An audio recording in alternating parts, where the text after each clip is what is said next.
ஒரே பேரான குமாரனை விசுவாசியின் எவனோ அவன் கெட்டு போகாமல் நித்திய ஜீவன் அடையும்படி அவரை தந்தொருள் இவ்வளவாய் உலகத்தில் அன்பு கொண்டார்.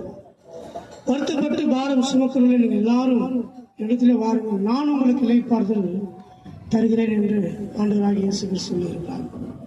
அது மட்டுமல்ல, அநேக வார்த்தைகளை உலகத்தில் நமக்காக கொடுக்கப்பட்டிருக்கிற வார்த்தை. வழிகளில் நின்று பூர்வ பாதை எவை என்று கேட்டு விசாரித்து நல்ல வழி எங்கே என்று பார்த்து அதிலே நடவுங்கள், அப்போது ஒரு ஆத்மாவுக்கு இளைப்பாறுதல் கிடைக்கும். இன்னைக்கு உலகத்தில் பார்க்கும்போது, அநேக குடும்பத்தில் பார்க்கும்போது பல கஷ்டங்கள், வேதனைகள், துன்பங்கள், துயரங்கள், பணம் இருந்தாலும் சமாதானம் இல்லை, ஒருவேளை சந்தோஷம் இருந்தாலும் பணம் இல்லை, இப்படி பல குறைபாடுகள் உண்டு. இப்படிப்பட்ட நிலையில இதுக்கெல்லாம் என்னதான் தீர்வு என்று சொல்லி